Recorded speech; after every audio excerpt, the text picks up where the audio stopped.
Hey everybody, I'm Chris. Hey, I'm Bill. Have you ever asked yourself, what is your superpower? Everyone has a superpower. Most people just don't know what it is. We're going to help you uncover it. This podcast is all about helping people figure out what their truly unique superpower is. Superpowers, what's yours? Hello and welcome to another episode of the Superpowers podcast.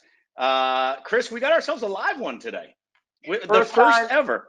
First time for everything. It's with Deborah, which was, we've been working on this one for a while. First time for everything.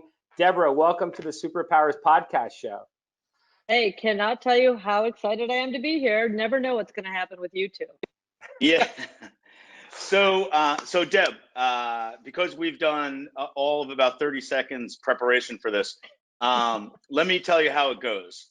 So the point of the Superpowers podcast is we bring on, business leaders, entrepreneurs, political leaders, entertainment figures, and we go through their story. And as we go through the story, Chris and I in the back of our heads are trying to figure out what your unique superpower is, because we believe that every person has a unique superpower, and success is how well you understand that superpower and use it to your advantage. So without further ado, we have ourselves an incredible guest. Again, first time doing this live, but Deborah Wahl is the Global Chief Marketing Officer of General Motors.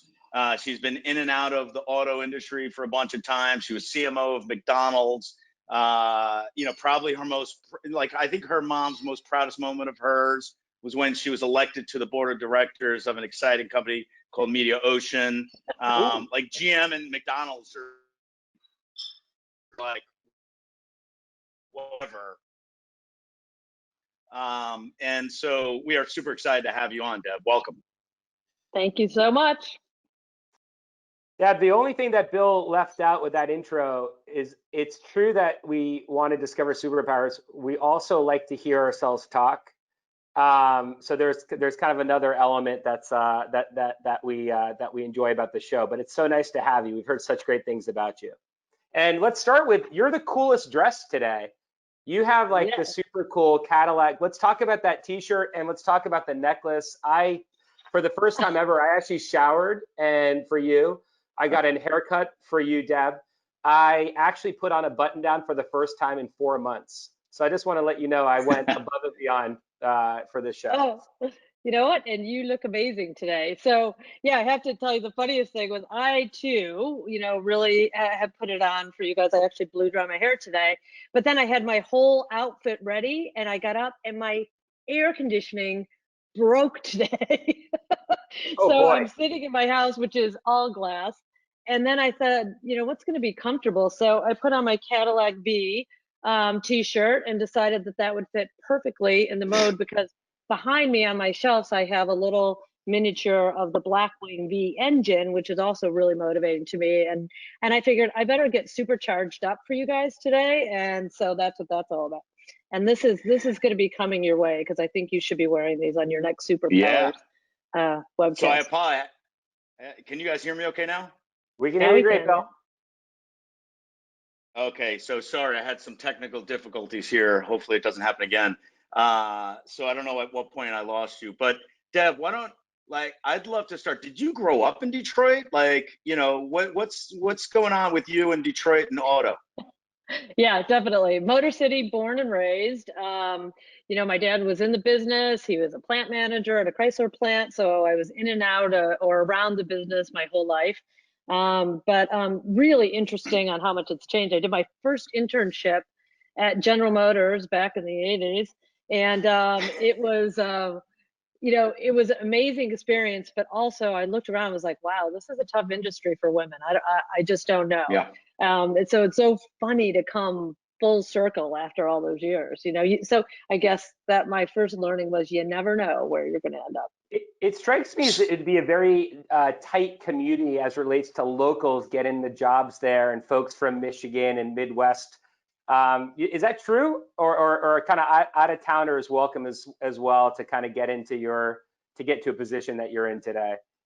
I think it used to be, but we do have a saying though that we like to say that all good things come from the middle, especially the middle of the country. So we do like to see that, but no, I think now it's a really different mode.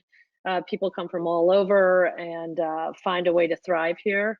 But I have to say, like if you're born in Detroit and grow up and live around here, there's a certain grittiness that's just in the culture overall because it's a wild place here. You never know what's going to happen with the economy. You never know where things go up and down. So everyone learns to be very nimble, go through gritty times, and be incredibly tenacious. Deb, M&M gritty or just below M&M gritty? Like where on the M&M scale?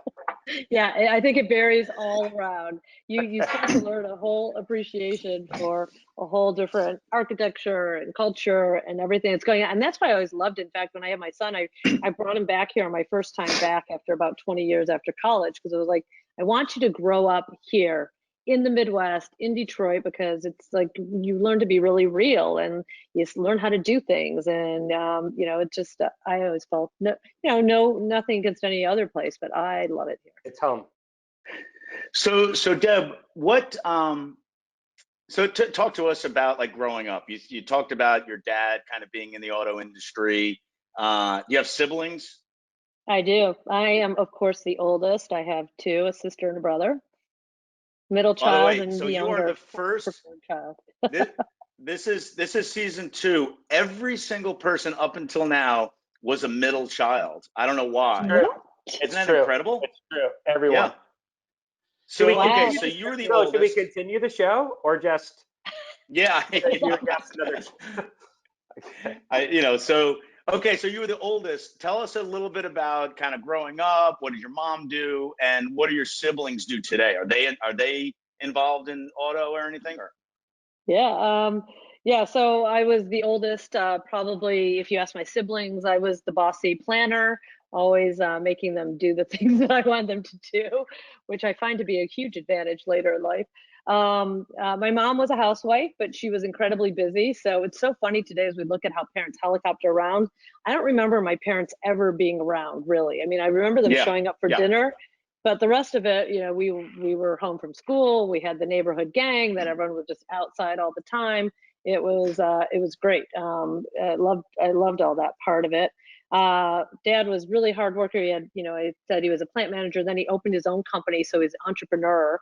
So also went through all those ups and downs, and that taught me a lot. But funnily enough, after seeing all that, I've ended up being in big company business for the rest of my life. So. You went the other way. So if your name was Lizzie, your siblings would have called you Busy Lizzie, the planet. But what was your nickname, Deb? What did your siblings call you as the busy planner that you were? Well, usually it was Big D because it was, dominant and like let's go, like we got it. I was always in a hurry to get something done. All right, we'll find out the real ones. The other thing I was going to comment on is I grew up outside of Massachusetts, and you just said something that just back to the childhood that I grew up in. Those days when you just get on your bike and disappear for like 8 hours, and you were meant to be at dinner. There were no phones, there were no texts. I still have no idea how it worked, but it worked. And now, as a dad with 9 and 7-year-olds, I definitely know I helicopter more than I did. But unfortunately, today's generation does not have that complete and utter freedom that we had growing up. Yeah. So true. Yeah, I remember I would, get up in the morning on like a weekend, and you have kind of like your friends from school, but you also have like kind of like the friends that lived around your house. And then you would go out and play, and then your mom would just call you at some point when the sun was setting and be like, Billy, dinner. And that was basically what my parents did on weekends, right? So funny. I remember it was like either the banging on the pot or the yelling loud, or you go to your neighbor's house and you go, exactly. And are you home? And you'd yell through the screen door, and that was how we did it all. It's hilarious, so different. Okay, so we're starting to get, you're the older sibling, you're a little bossy, you start learning your management skills then. Like, how were you as a student?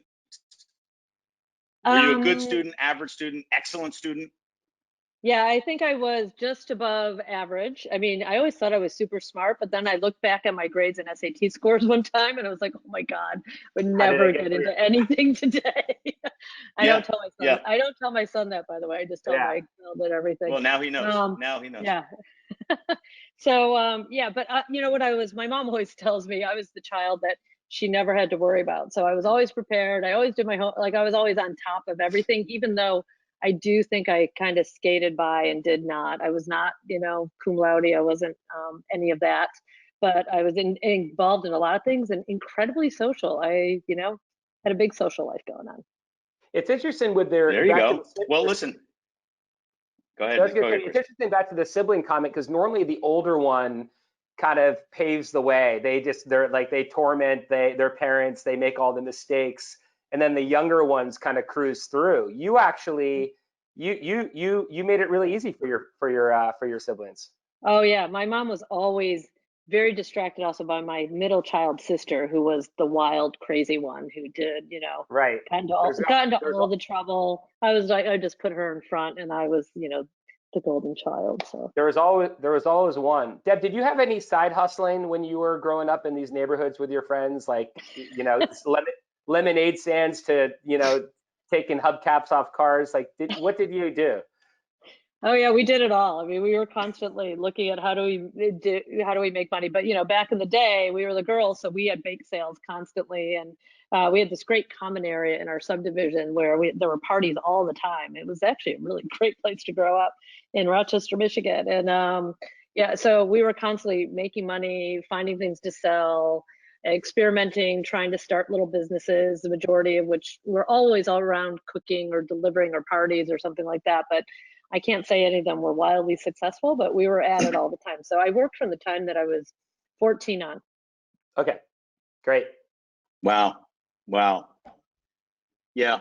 I kind of feel like the Generation Zers, and whatever we're calling the new Coronials or whatever the new group of is going to be like. I kind of feel like that's the big difference, right? We, growing up, we had independence. We had to make our own money. It's a little bit different, right? So we got a picture of you as young Deborah. Where did you go to school? I went to a place called Kingswood. It's part of this unbelievably gorgeous place called Cranbrook overall. It was the girls' school at the time. And it was built by Sarnen, thus my mid-century modern love and design. It's like a 350-acre campus, which is buildings and art everywhere. And I had no idea then because we were just running around and having fun in it. But, it's like the most beautiful, amazingly designed place I've ever been able to, grow up and live in. And so that was boarding school for high school? It's a day and boarding school, but I was a day student, yeah. Okay, so you were a day student there. And isn't it true your son, like you sent your son there as well, right? Yeah, I did. And I sent him there. He loves it. And he went back when we were still living in Chicago to be a boarder. And now that I've moved back, which I was all excited, I'm here. I'm like, oh, he's good. He's like, no, Mom, I'm staying to board. It's much more fun in the dorm. So I'm like a mile and a half away. But so I see him a lot. But that's what he loved. And back to that idea of like freedom. I think our kids need some freedom. Like they have to learn how to survive on their own and do it.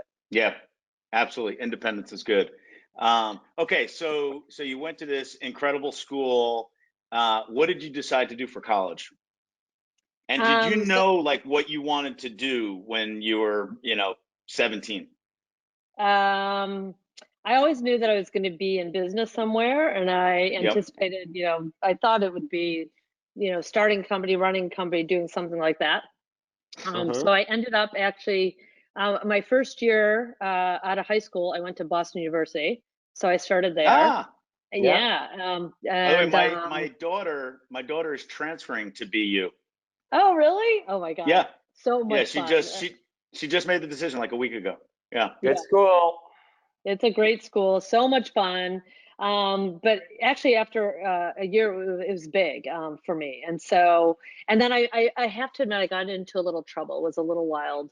maybe in my first year of college. So then I had to sort of sit back time, and I ended up transferring to Wellesley, which is still out in the Boston area, and finished the college career up there, which was, I absolutely loved it there. Deb, it's good that you brought up the in the trouble piece, because we were going to bring that up anyway. So it's good that you got ahead of it. And also, Bill, I'm sure you know that Wellesley's next door to Newton, the town I grew up in. So beautiful, beautiful town. Question, Deb, before you got to school, and was Wesley? Go ahead. When you mentioned your hardworking mom, and you mentioned your dad as an entrepreneur. Any sort of things that you picked up there, insights, learnings from your parents as you kind of gone on to your college career, as far as like what were the things that you learned from your parents at that stage, or your appreciation of your parents before you got to school?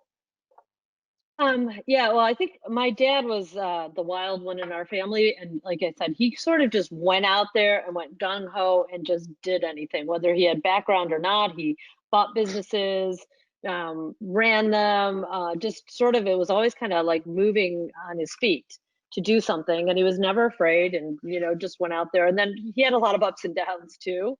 So I always saw him like, oh my God, like, we got to deal with this. And oh my God, this is going bankrupt. We got to deal with that. So yeah, watching him was always that. And my mom, on the other hand, was the one who was like, education, you have to figure everything out, get the best you possibly can, push yourself so that you get as far as you can, and that'll give you a good foundation. So she was that solid point, and she was the one who, put us in private school when we were young, and did some of those things to just help push further. What a great balance you had between the two of them. I'm also kind of feeling like I'm gonna make a call here. I'm gonna say like you're more like your dad. Yeah, it might be. Yep, probably.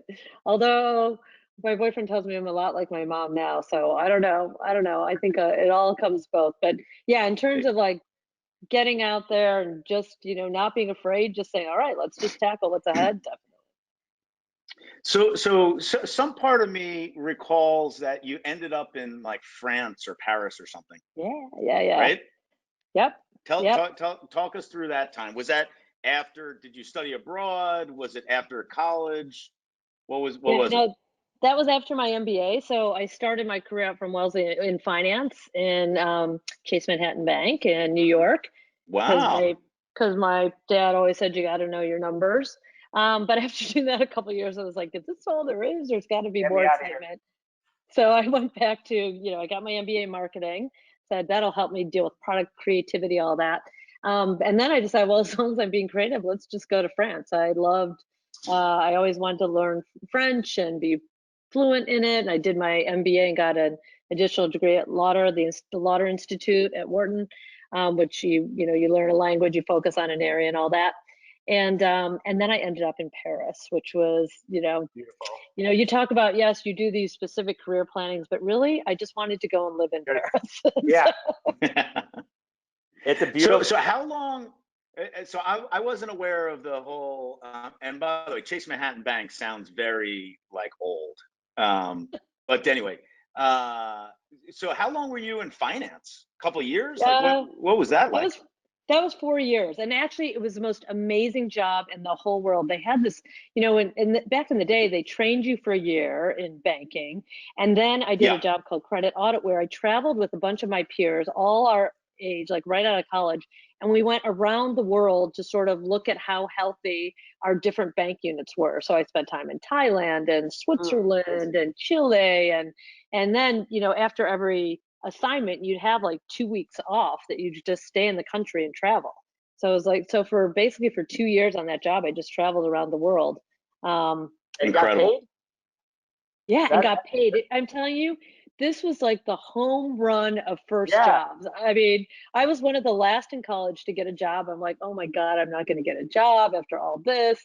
And then I found that one, and it was like, I felt like I manifested it. I sort of sat down, was like, what is the perfect job after college? Like somewhere where you can travel and do all that. And I found it. It's amazing. I know. Well, most people don't. They take those elementary sort of steps, and they're not that glamorous, and they're, and then they find their way. You actually had a nice taste of it before. Deb, I just have to ask you, at that stage, after Wellesley or while you're in Paris, was the auto industry or cars in general or anything like that in your mind? Like, oh, back home one day or four. Okay, yeah, it wasn't. You didn't. We'll come back to that. We can continue with the story. Yeah. What were your favorite moments in Paris, other than like everything there, beautiful art, food, and are you fluent today in French? Yep, I still am. I speak it pretty well. A little Bill rusty is now Bill is though. as well. Bill is actually one Ah, of the Oui, best. oui. très Oui, oui. bien. J'aimerais bien parler français. Um, yeah, But by the way, I had to. Deb was inducted into some Hall of Fame, and she asked me to give the intro speech. And I wanted to like right. bring up like her. So like I kept trying to pronounce this one word, and I practiced it all day. It And was as I was joie de walking up the stage, vivre. I was still practicing it, and I think I didn't butcher it, but like that's the extent of my French. That was so impressive. When you said that and you said it with the perfect accent, it's a hard word. It's joie de vivre, like joy of life.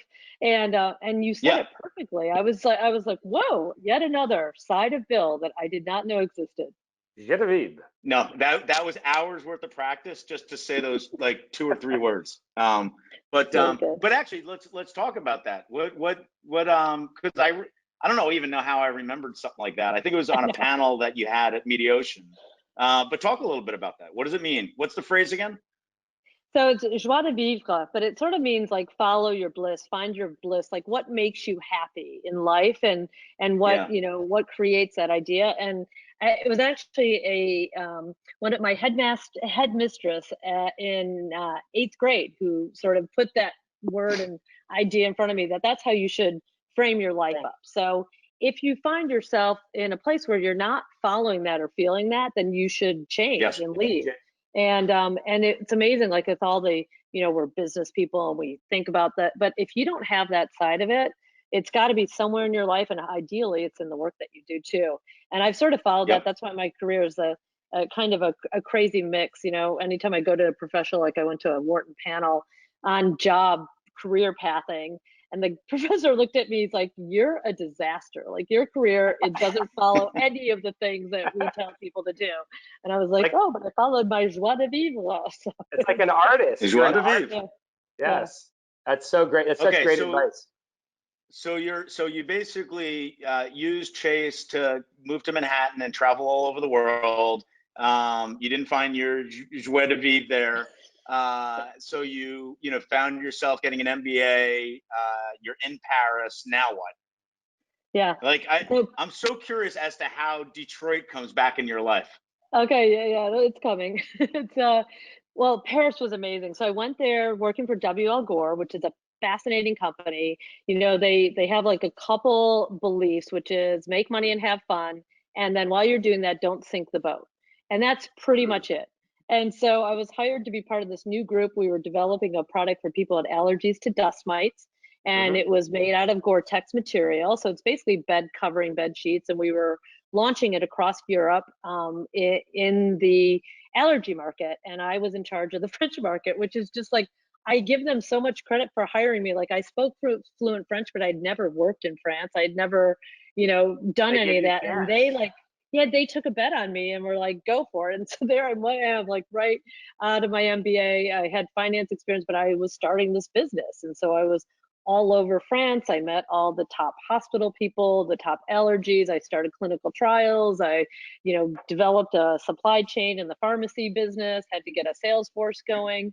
It was fascinating. I mean, it was probably the best years. And then in addition to that, you're living in France, of course, in Paris, Oh, which is the most beautiful city in the world with the most amazing food. And, it's so easy to travel. As you know, I'm a huge travel buff. And so we were traveling every weekend with a huge group of friends wherever. Everyone was single. They were running around. It was fun. you had a It was lot of really fun. sounds like you had a lot of autonomy at that stage in your life, as far as from a career perspective. Yeah. Unlike traditional jobs where you're young and it's very kind of meeting after meeting reporting and very linear. It sounds, if I heard you correctly, you had a lot of freedom and autonomy with this gig. Yeah.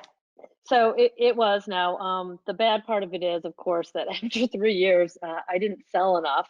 of those products in the French market to support. But I think, having experience like that when I was younger taught me, just gives you a ton of confidence about making decisions and trying things, and realizing that in business, you just like doing is better than researching and thinking, and you've got to get out there and just get into action in a lot of ways. So it taught me that. But yeah, I ended up back in Detroit because after 3 years of that job, I was hired as a local. I was not an expat or anything, and I did that because I wanted the job.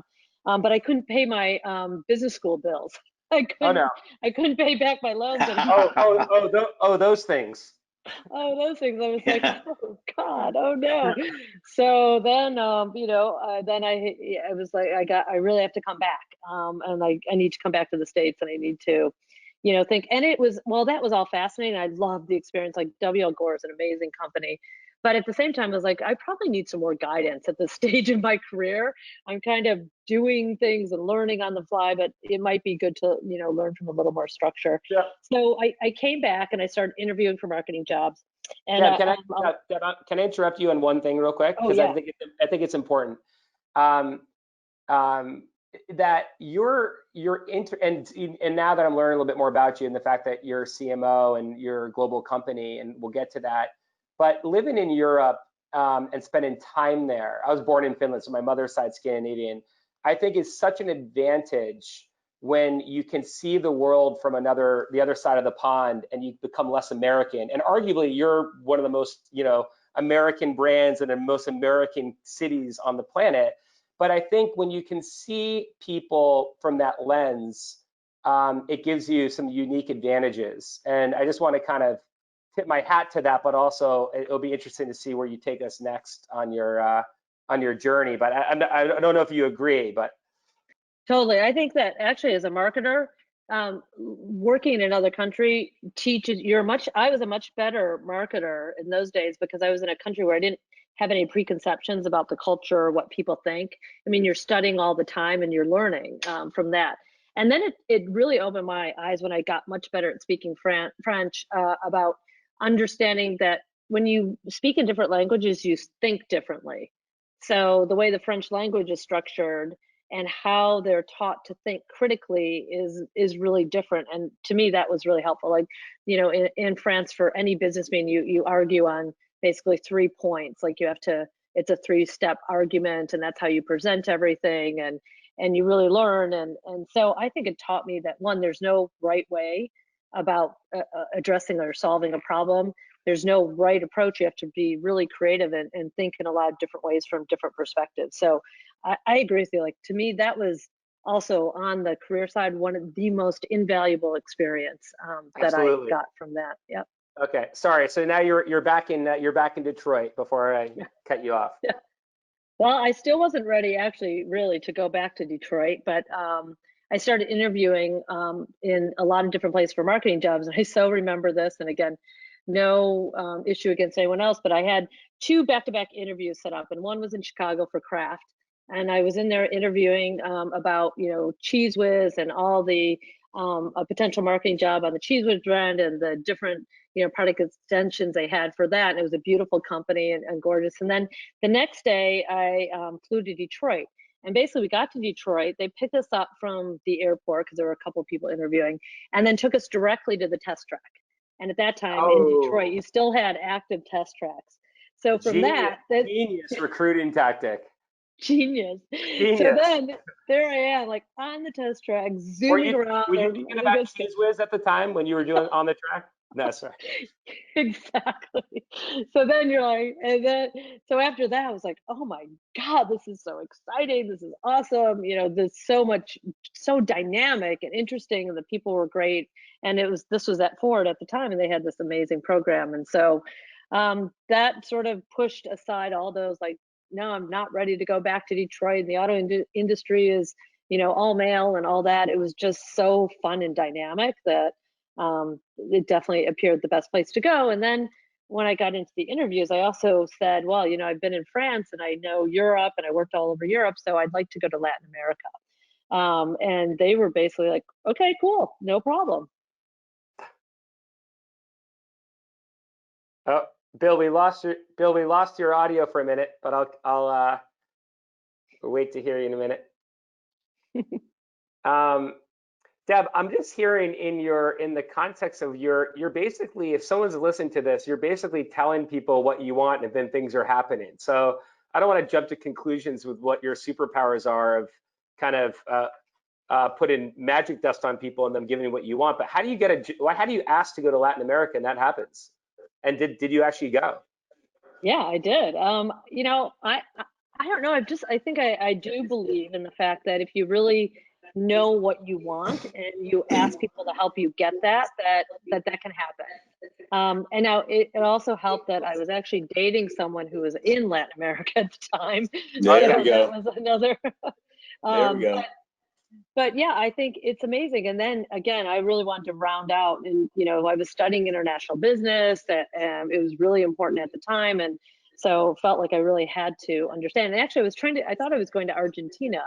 You know, Buenos Aires is lovely, like Paris. You go, and then I somehow ended up in Brazil because Rogelio Goldfarb, the guy from Ford, recruited me and just convinced me that it was very exciting, and I ended up in São Paulo. Ooh. I apologize. I've been having such audio issues over here. I tried to connect by phone and then you couldn't hear me. I apologize. You know, one of the things that has struck me is I probably think you probably have a lot of partners and customers on the phone that work with you, Deb. They probably had no idea that you didn't work your way up through the marketing ranks, that you started in finance, you went into product management and project management, you went to different markets. How much of that different experience do you think makes you a better CMO today? Yeah.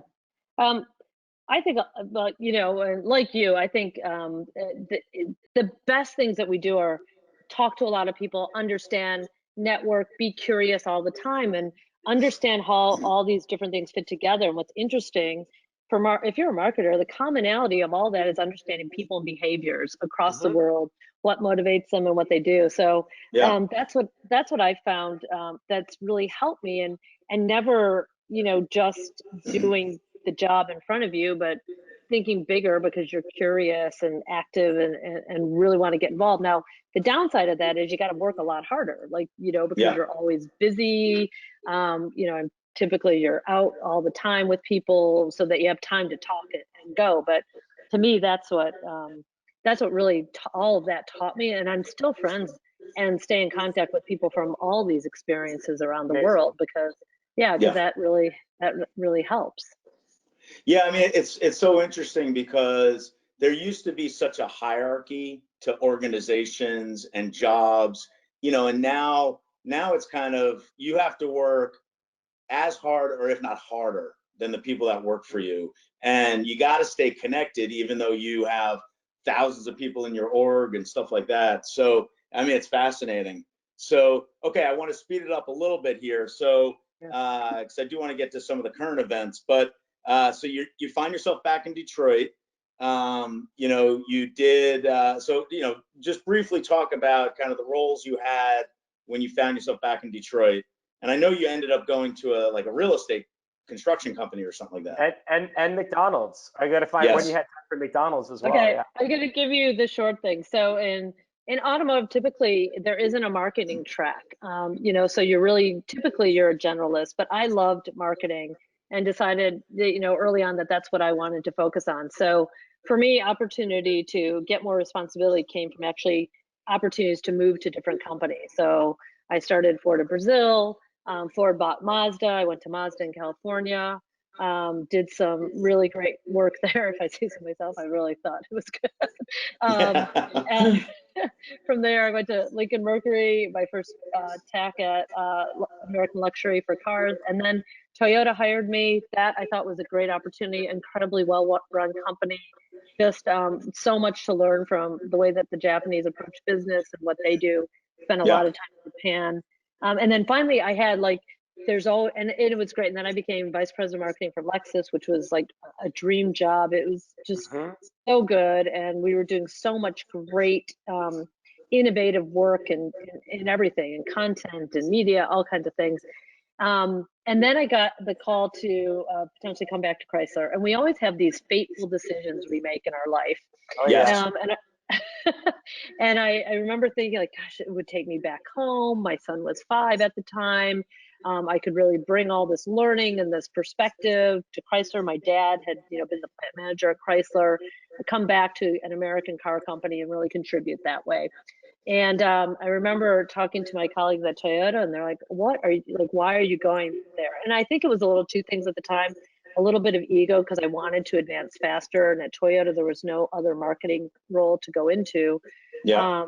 And this sort of challenge about, can you bring some of this diverse learning and can it help somewhere else? Like, can you transfer that? But that was my fateful decision because I joined at the end of 2007, in October 2007, came back to Detroit, joined Chrysler, and we were like going gangbusters for the first 6 months. And then, of course, the world dropped out, fell apart. Isn't it So wild? basically what you're saying is, when you are the CMO of an auto company, just wait 6 to 9 months and we'll go through like the worst recession in history. Because now you've done that twice. Exactly.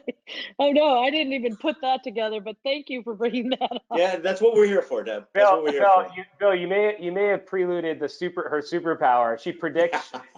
she's a recession predictionist. I'm going to make up that Oh word. my God, this is going to be so bad for me. Okay, so by the way, at that point, is your dad still working at No, he was definitely gone by then, long gone. Okay. He had started his company and gone through a lot. Nope, he wasn't in the business anymore. But he was, obviously he was incredibly proud at that point. Yeah, I can imagine. Yeah, did you have any Mulligan jobs in your career, or is this thing going to be like, just pristine? Did you have any like kind of moments before your auto executive roles where things were like, that's okay, or any sort of moments that you're like, yep, that was a great learning or a mistake or whatnot? Anything like that you want to share? Well, I think it ended up being the Chrysler, job. Right. I had been, if I had still stayed at Toyota, which again had a great management team, et cetera, things would, like, my whole career trajectory would have been a lot different. And as some of them told me, they're like, yes, we had full pension and, we had all this, but I was like, no, I'm going to go. It's private equity owned. I'm going to make a whole bunch of money. I'm going to do this and that. And, that's what fateful experience, like fateful choice. And that changed my whole career and world and life overall. So, Deb, I want to, sorry to interrupt, but I want to, like, when you're making decisions on leaving, it's a very difficult decision. Like, some of the most stressful things in life are like the decision to leave a job, the decision to move to a different country or city, and the decision to have children. Those are like the three most like stressful parts of adulthood. And should I join the Superpowers podcast show? But that's number 4. Go ahead. Yes. And so, like, you seemingly did like all of them like multiple times. Like, all the time. So what drove your decision, right? Because a lot of people get comfortable, and sometimes if you get too comfortable, you lose that drive to kind of continually, increase your career. Like, what was it? Was it financially driven? Was it experience driven? Was it like, there's not enough women in executive jobs in, Detroit? Like, what was it that drove you to make such these stressful decisions of like constantly jumping around? Yeah, I often ask myself that, and some, from just ends up what the circumstances are. But I think the majority is I always wanted to find a challenge that I could sink my teeth into and make a difference on. And as I looked at opportunities, it was, can I help this company grow? Can I help change the way we do business? Can we do something like that? And certainly with the first time when I came back to Detroit was, for me, really personal. It was like, can I really help? I didn't think at that time, of course, we could see a lot of challenges for the U.S. auto industry. And I wanted to see if I could come back and make a difference. And that's part of it, because obviously I didn't make enough of a difference in that role. So I was still looking, 10 years later is when I came back to Detroit after that. Yeah. So I think some things are in you forever. You just have to figure out how to do it. And what I always say to all of my team is like, this might be a great idea, but there's always the right time for the great idea. And either you have to keep pushing until it becomes that time, or you have to keep holding on to it and then find when the context is right and come back and try again. Yeah, Deb, can you talk a little bit about you mentioned your son. How many children do you have? What part did that phenomenal event happen of having kids, or a kid? I'm not sure yet, we'll find out. And how did you navigate that period as relates to your rise?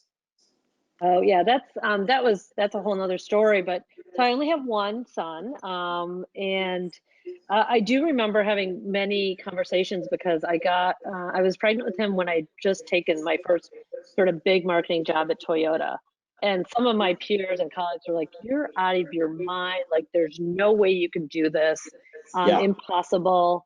And then others actually really helped me by saying, "No, you just manage it like any of your projects. Like, you sit down with your boss, you lay out when you're going to be on leave, like what's going to happen, who's going to take care of it." And like the more I handled it like that, the more manageable it was. It was like this huge, amazing insight that someone shared with me. And that's how I got through it. And the same thing with like, people always tell me, don't be afraid to ask for help. So if you need help at home or a nanny or whatever, like do it, but then manage it like you do professionally. And really think about those things. So yeah, and then this is the best thing. Oprah told me this. She told me whenever your son walks in the room, make sure your eyes light up. So in other words, like stop everything else you're doing and focus on your child. Yep. That's great. Love that. Yep. And that, like, it made a huge difference. And then make sure you don't, like, if you're a working mom, make sure if you come home and say, "Oh my God, I hated my job and it was horrible," your kids are going to feel that. If you come home and tell how much you gained out of life and the things that you're working on that are important to the world, Incredible. all that, your kids, they feel that, and then they feel very different about you and working. And so, and they're a part of it, not on the sideline. And if you think I'm not going to ask you why Oprah's not on your speed dial, you're crazy. Let's talk about your Oprah BFF.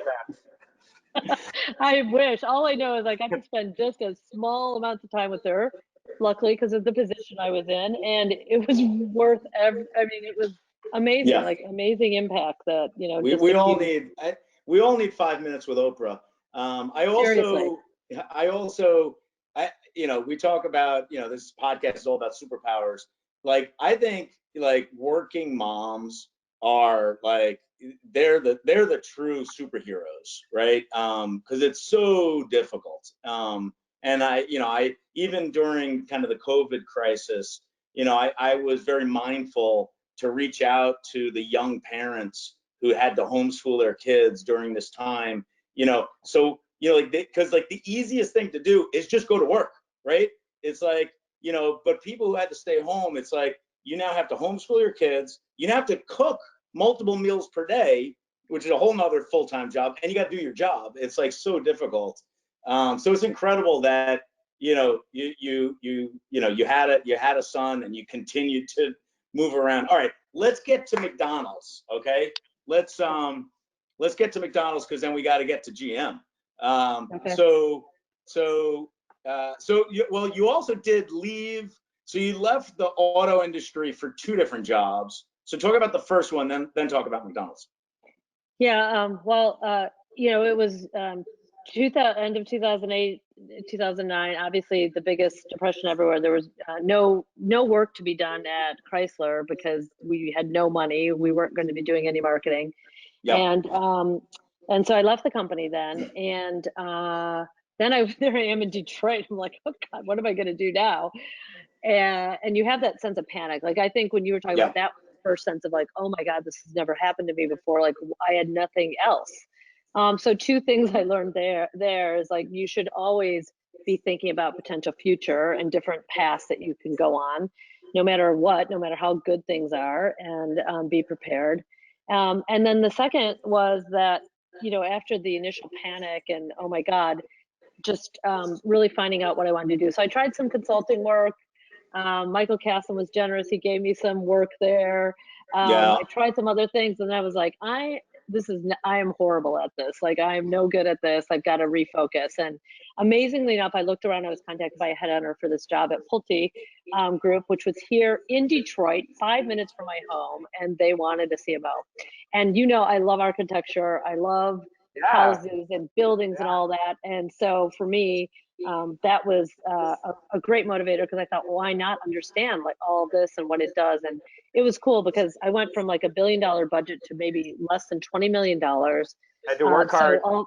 Yeah, you had to work hard. We had to do everything ourselves. It was kind of actually refreshing when you have been at the high leadership levels like that, to then go with a really small team and then just think about what you could transform. And I do feel like we really transformed the way that the company did marketing. They weren't digitally oriented at all. We put that all in. We changed the focus from like focused on holidays, like, when you get the real estate card that's on Mother's Day or Valentine's Day, you're like, why am I getting this now? Like, so, we helped that to change and get online and do a lot of really cool things. We focused on life-inspired designs and created rooms in the homes that are really, that I've seen spread out across the industry, which has been really cool. That's awesome. Yeah. But then, of course, fate comes in again. Pulte decides to move to Atlanta. I had wanted to stay here in Michigan. You come to that crossroads, and then I got a call from McDonald's, and I was like, no way, First, there's no way, because that would ramp it way back up and go to the other thing. But then it was this whole thing, like I couldn't resist the challenge. It was like an American icon. It needed it needed to transform. It was great people, franchisee situation. I thought I was, I've been very used to that with the car business, and so it was just one of those challenges. I was like, I'm crazy, but when they offered me the position, I said absolutely. And so you were CMO of McDonald's for 3 years, right?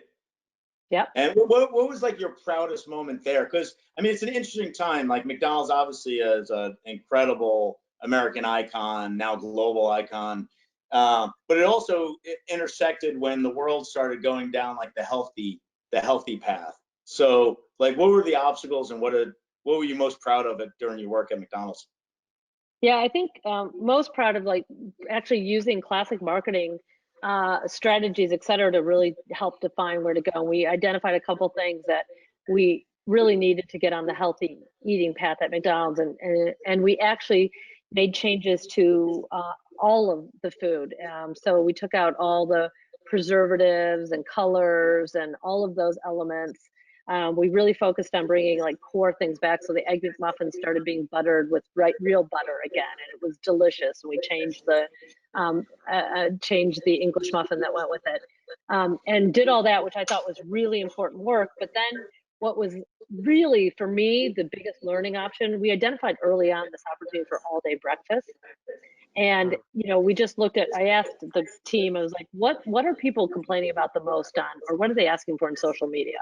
And, it was hundreds of thousands of people who said they wanted all-day breakfast. And so so that was like the easy part.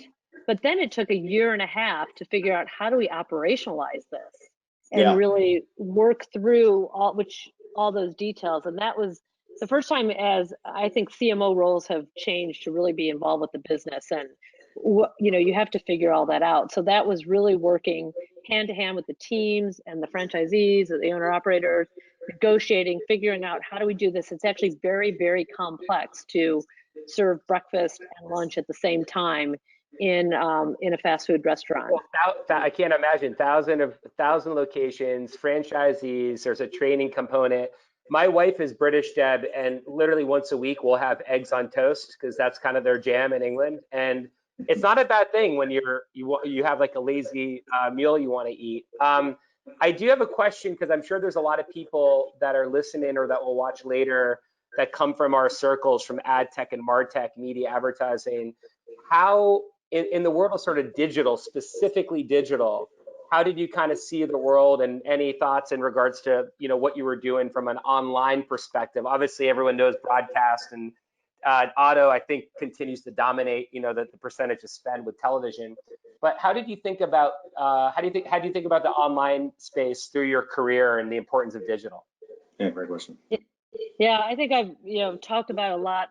We started a lot of things at many companies, but actually the technology until now hasn't really been capable of keeping up with the goals that we had. So I've been talking about personalization for probably 20 years, and how do we do that? How do we deliver the right message at the right time to the right people? So it's really fascinating to me, because I think just now we have all the pieces in place. Many companies like General Motors, we've been investing in the tech stack and the data stack for the last 18 months at a probably 24 months at a really significant level.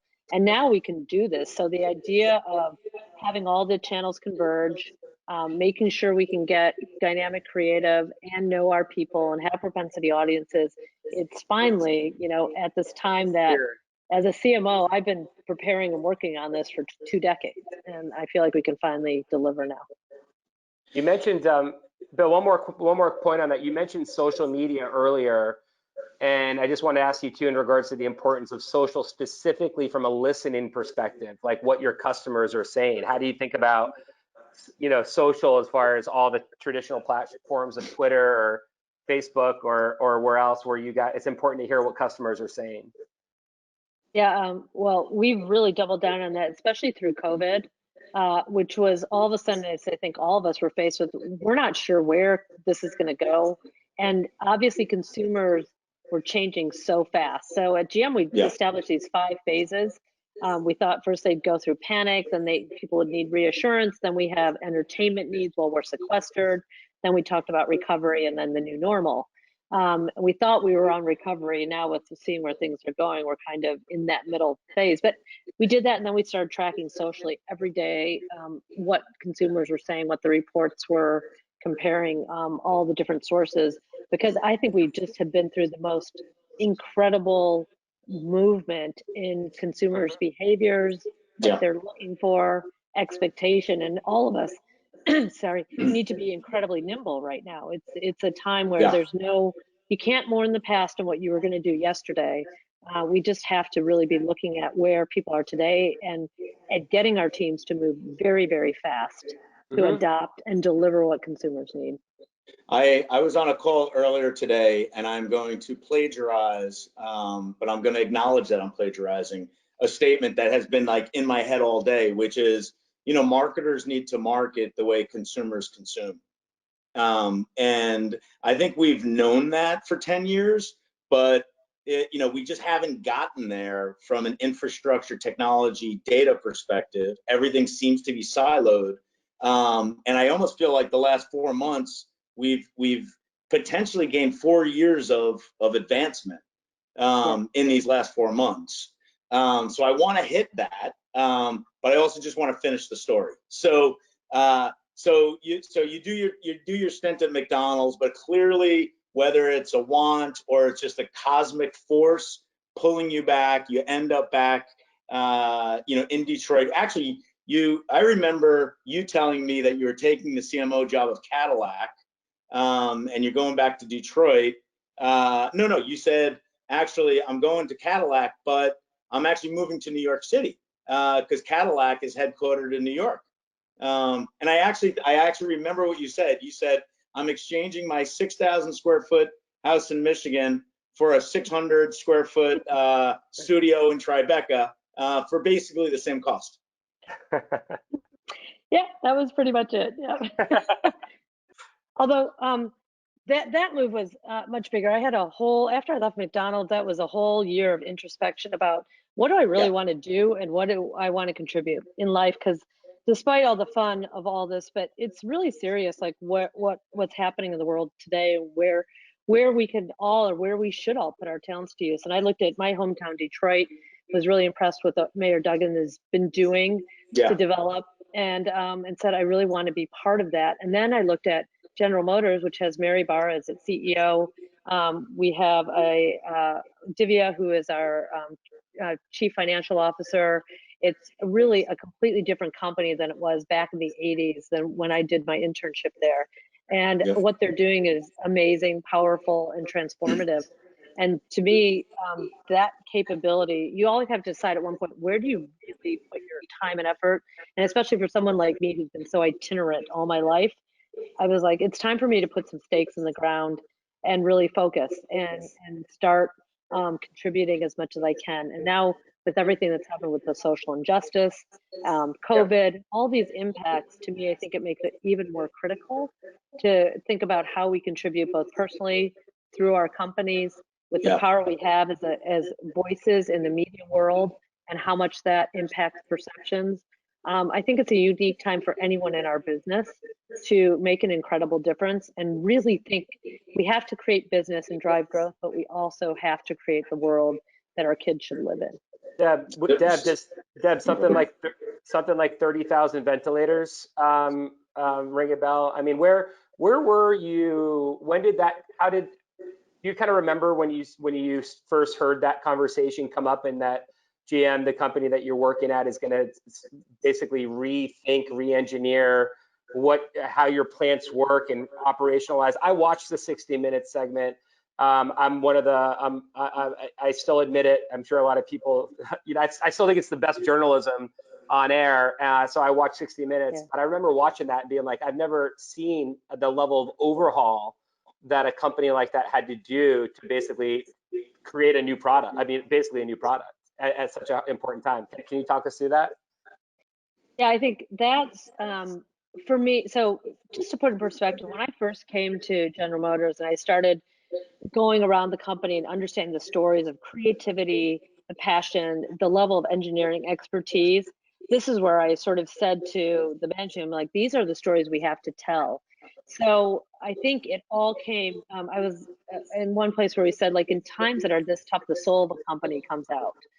And the moves that our team members made to make that happen, and our new barometer is 18 days. It was 18 days from the first meeting with Ventec until we actually were able to start putting the manufacturing pieces in place. And within 30 days, we were manufacturing. That tells you about the caliber, the force, the belief, the purpose-driven nature of the men and women who work at General Motors. And to me, just solidifies why I made the choice to be part of this company and contribute. And I think that shows, again, just like I was talking, if you think about the talents that we all have, what we can bring to bear for society, our culture, when things really get tough, how we come together and achieve things like that. I mean, people gave up their retirements, they worked day and night, they put their talents to work for something to solve a major issue for humanity. And all I can say is, like, I'm in awe of all of our team members who did that. Yeah, that is such an incredible, I think right now, within the media, so much of the bad stuff is being exploited, and so much of the good stuff isn't being celebrated. And by the way, it also talks to, marketing, used to be kind of an expense line item, and now marketing is a P&L job, right? It is managing your own business. It's understanding, everything from consumer behaviors to, what your capabilities are, listening to all these, social signals. And so it now makes a lot more sense understanding your background. Like, to be a CMO, there's a reason why tenure at the CMO job is the worst of any job level, because it's become a lot more complex, right? So let's just go back a little bit. So, because you went back to GM, but it was at Cadillac specifically, and you became CMO, and there was no CMO at General Motors. Is that correct? That's correct. Yeah. And so, what was the decision? What was the decision to recreate? Because there wasn't a CMO job at General Motors for like a long time. Right. So like, did someone come to you and say, hey, listen, we want to recreate the global CMO job and you're it? Or was it, Like what were the mechanics there? How'd you end up in this job? I think it's a good testament to the power of marketing and what we can really do and contribute to companies. And I think we've seen a lot of companies bring a global CMO in, then not have it. But we can play a really critical role, and I think that's what Mary and Mark at General Motors, decided that they wanted to do. How do we push forward these? One, make sure the stories from inside are known outside and that we're delivering that value. And in a world and time of transformation, this is, for the auto industry, it's the most transformational time in my lifetime. We're going into EVs, autonomous, our technology is far advanced. I mean, like you in the software business, like things are happening today that we never thought would happen so fast and furiously. And so I think, when that happens, we have to transform everything, not only the way we work internally, but the way we communicate and engage. And so I think it just made a lot of sense. And I feel very fortunate that I was in that place at the time, because again, I think as the deeper I go into our company, the more of these stories that we have to tell. And we did something amazing. Like, we are very committed to electric vehicles and to that future. We think it's important for the world. We believe in a world of zero crashes, zero emissions, and zero congestions. We're going to do our part to help create that. And we sort of let the world see in the first week of March, our battery technology, our Ultium battery propulsion system, what we're doing and the advances, because people hadn't understood if our company could do that or not.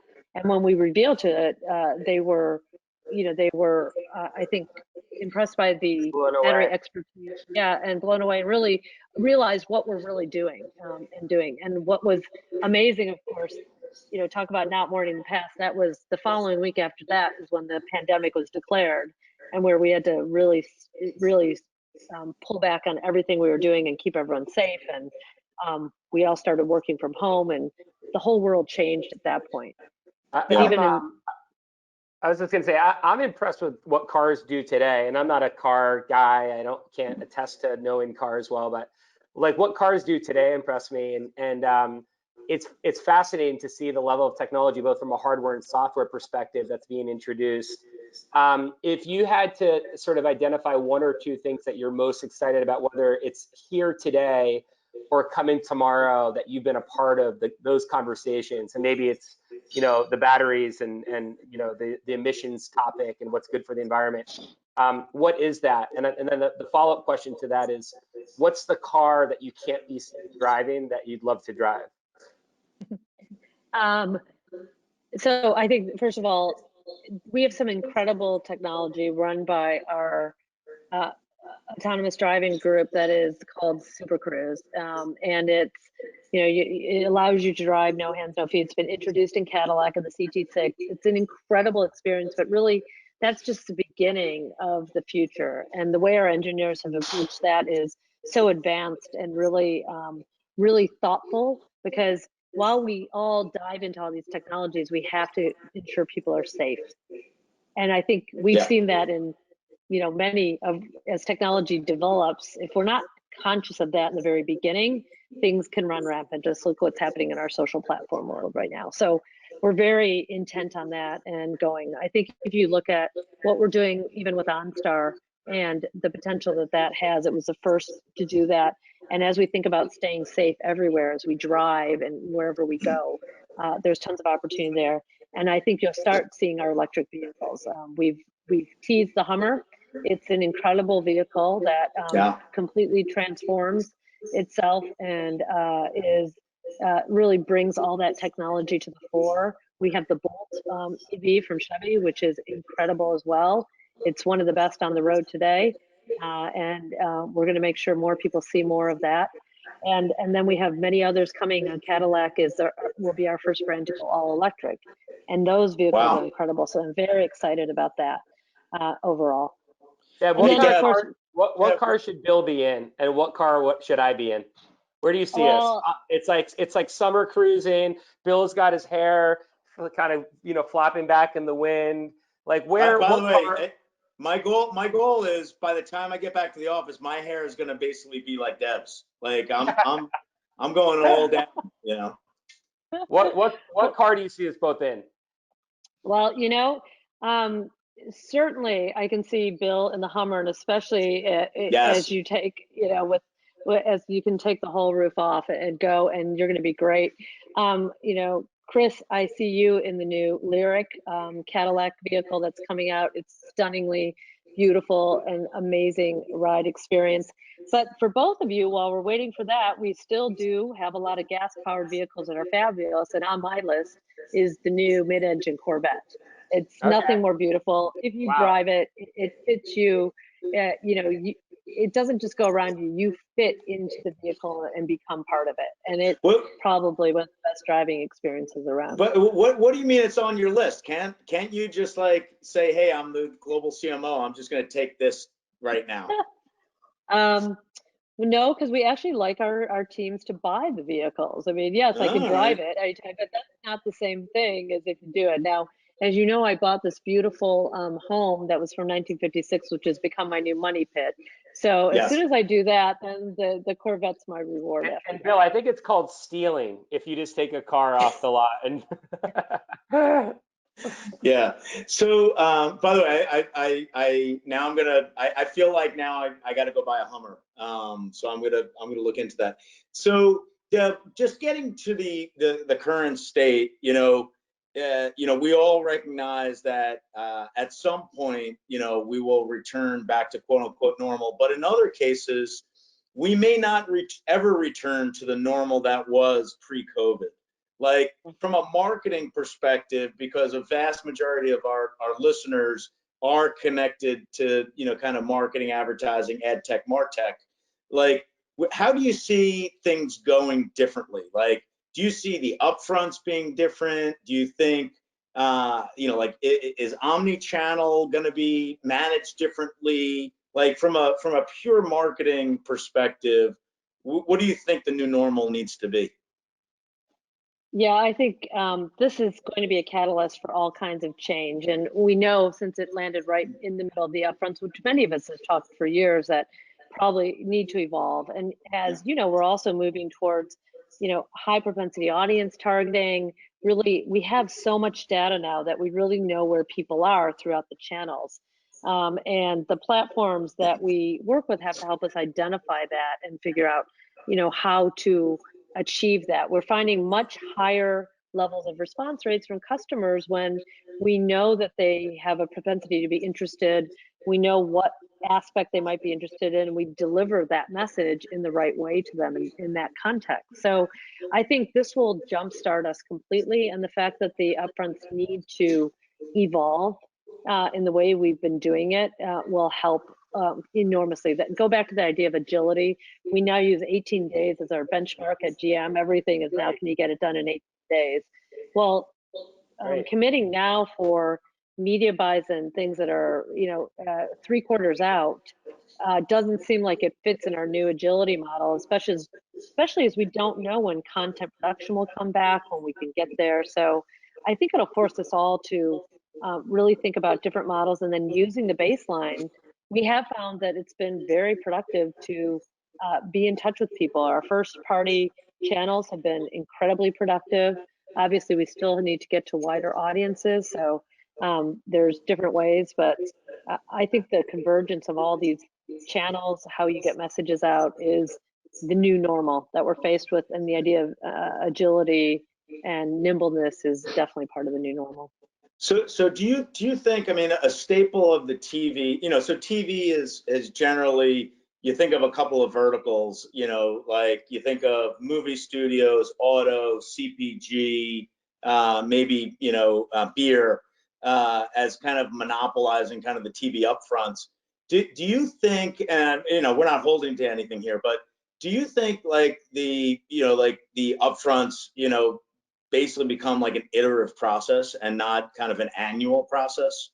Like, how are you thinking that, especially if like you're, the agility in 18 days, the idea of buying media a year in advance, kind of doesn't seem to fit in there.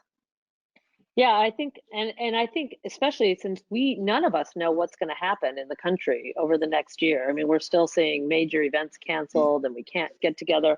I love, always love interacting with you because you always spur my thinking. And I think we are going to need to go to that. And as we look at the ability to actually deliver faster, we don't have as much upfront timelines that we need to do, and how we have dynamic creative capabilities certainly fits into that model. And why shouldn't we be more agile as we all develop and go? And I think it would benefit the networks as well. So I think that's part of the reason why things are going a lot slower right now this year, because how can anyone, make those definitive statements and commitments? I think we're all better if we start understanding this is the new normal and finding ways to set that up. And also, there's a whole other, I guess, conversation in regards to how you deliver. Does the delivery change in this new world with these sort of, these macro events that have been happening? How do you say things differently? Is the ad spot the same? Do you consider, hey, in this post-behavioral world? And I imagine all those things. I'm not a marketer, but I just imagine there's got to be some thought process that. Said another way, doing it the way that it was 4 months ago doesn't sound right to me. Yeah. Something has to change. I think we have a couple things. One, personally, people are much more focused on their health and safety. So that impacts their personal lives as well as how they view their business life. So the idea of, traveling to all these events that we all did, do we really need to do that in the future, in the near future? Sometimes, actually, I think the virtual events and actual virtual productions, presentations, you get a ton more information. You can really see things in very different ways. It show the technology very differently and effectively. So that's certainly helping. And then just overall, I think we've changed. There hasn't been any real new TV production in how many months. And I think for the commercials, everyone's had a new expectation about what's a great commercial. What is it? And it's gone back to a focus of ideas and what's coming through instead of huge production values. So I think enormous opportunity with all those. I think we're going to need to use our platforms and our technology even more efficiently, make sure that all of our people are proficient and can really use all that. I even think of Bill's platform. The other thing too, I was going to say, I imagine what's happening now in the world of like I imagine more cars would be sold, maybe less air travel. People are going to want to go, can drive 2 to 4 hours. Like I'm just thinking about myself in the month of August, like Lake George, Maine, no flights overseas. So what's happened in macro? Are more cars being sold? And a little bit sort of the state of the state. I just have to think more people are getting to their cars, and that's a good thing for your business. Yeah, it is. It's really interesting. I mean, clearly a decreased demand for ride sharing. I know I don't want my son doing that anymore, if I go anywhere. We're seeing even in New York that people are suddenly, the demand in New York has really ticked up because, you don't want to be using those, or you're getting away on the weekends and where you're going and you're using your personal vehicles. So I think this whole definition of personal health and safety is going to change the way we look at transportation, what formats we want to use, and how we do that. We launched a couple of things with our dealerships, just a whole clean effort so that when you get into a car from the dealership, it has been completely sanitized, clean for you. So it's just different expectations already that people are going through. And I think it's really going to impact this younger generation. We keep looking at how much do kids want to play on their games versus get in a car and drive. And for a while, there was a lot more gaming going on. Now, I think the kids are, how much gaming can you possibly do? And they'll still do that, and that'll be effective channel. But, the whole Just idea of don't ask kids playing Fortnite that question, but everyone else will answer it the other way. So Deb, I want to, we're coming up on time here, so I want to, gear the conversation a little bit differently now. One of the things that I've been appreciative of you being on the board of Mediaocean, has been, we just don't have enough women in senior executive leadership roles. We have even less at the board level, and we have even less in women in tech and STEM jobs.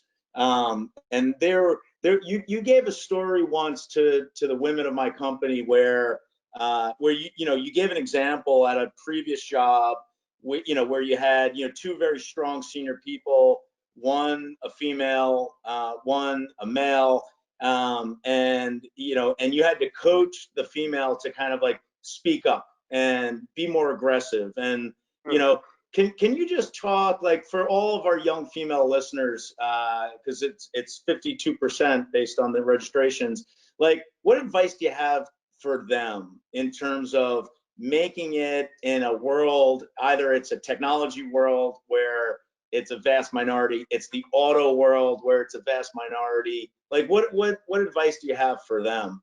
And then I'm gonna have another follow-up question. Okay, the one thing I always say is watch who speaks in the room, and then watch who you emphasize or build upon in the room, because often women won't want to speak up in the room. So first thing I always say, take the seat at the table. I don't care what level you are, just step up and sit at the table, or the Zoom or wherever it is. And then don't be afraid to speak up. And then if you are, especially women should be conscious of what their fellow women colleagues are saying and doing, and build upon that. I think I learned from you guys, like, guys are great at building on each other's statements. That gives credibility. It helps the conversation. For some reason, like, I realized mid-career that I had never learned that skill. And so, so I think that's one thing that's really important. And then the other thing I learned, mid-career, I remember one guy saying to me, like, why is it always a fight with you? Why do you always have to be right? And I was like, well, because I am, but no, I'm kidding. But it was because, and then I realized, yeah, I was being too combative. Like, why don't I look at my colleagues as, I'm in it with them and helping them and develop that same personal relationship that I had with women or other things. And the more I've done that, I think that's really helped. Go on. It's a subtle thing, but I don't know. For me, it was always like, oh my God, I have to fight for my way in this male world. And that's not really that productive either. But I think you have to have really good allies and friends that give you, and people really tell you, like, one of my bosses was great. He was like, you've just irritated 4 of those people by making that statement. Like, you got to really think about how you're framing things and what you're saying and where you go.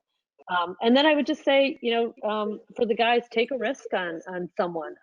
People took a lot of risks on me in my career, and I did my best for them. And I think it turned out okay all around. And I'm always trying to tell myself that, like, give someone a chance, take a risk on someone who's eager and curious and wants to learn and is focused on problem solving.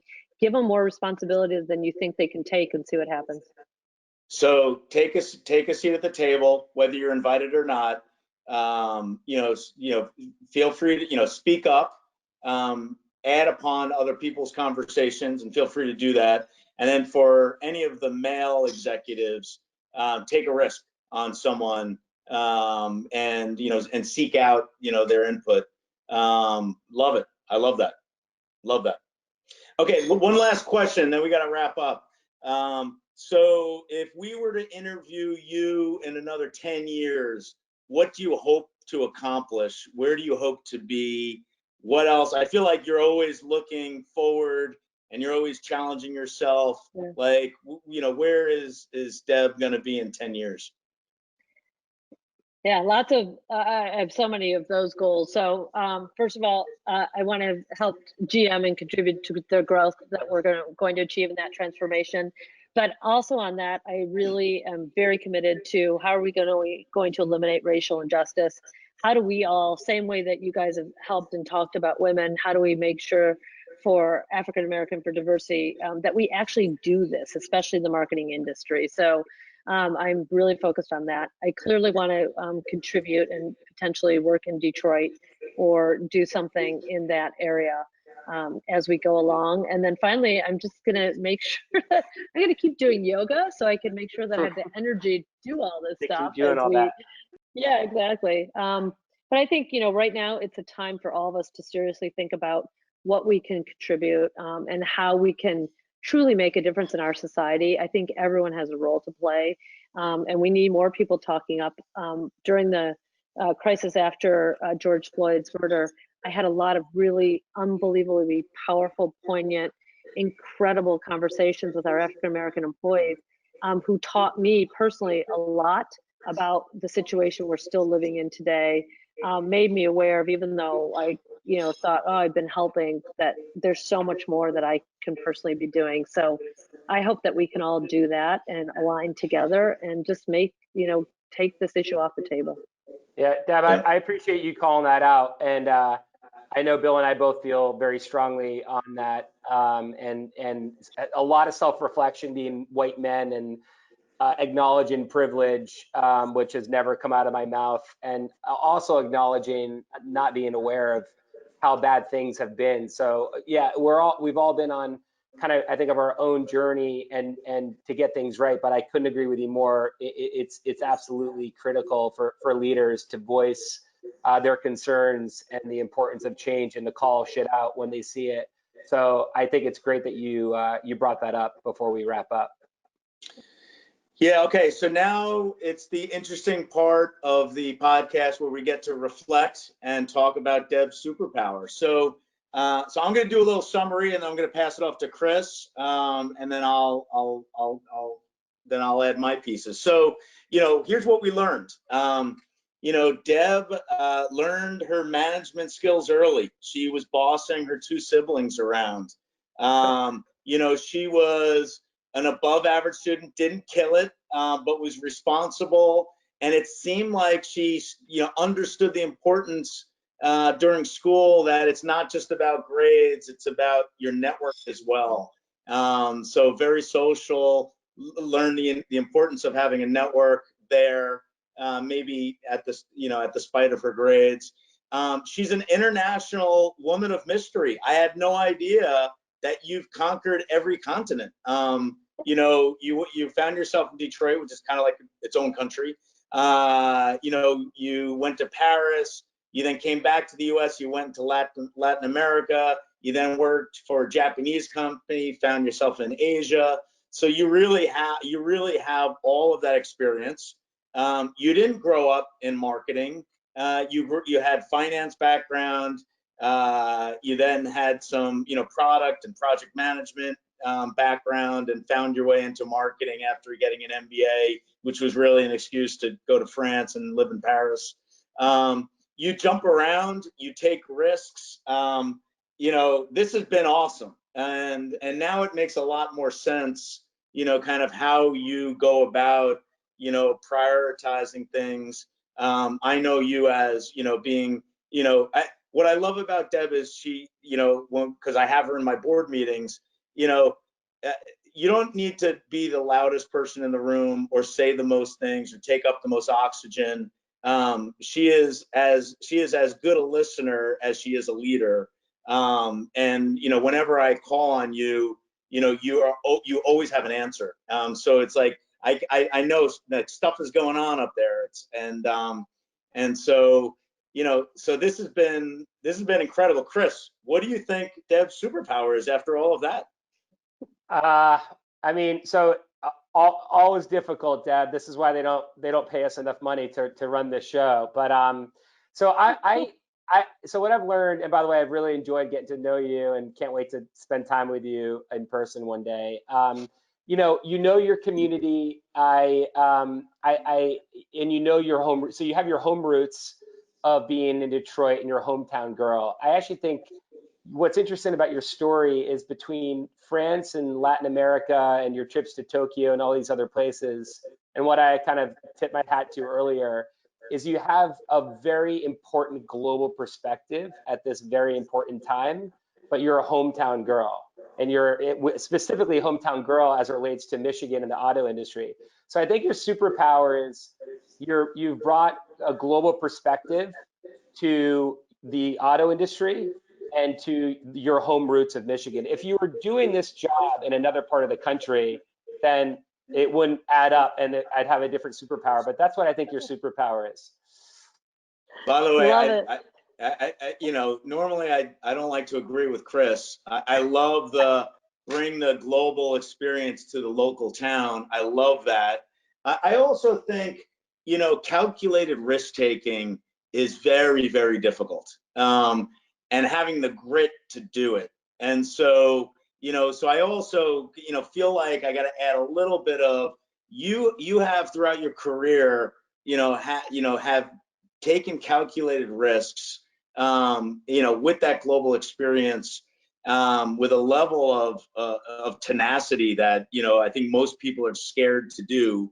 But all that being considered, I actually think it's bringing the global experience to Detroit is it. I think, at the end of the day, Detroit is in your DNA.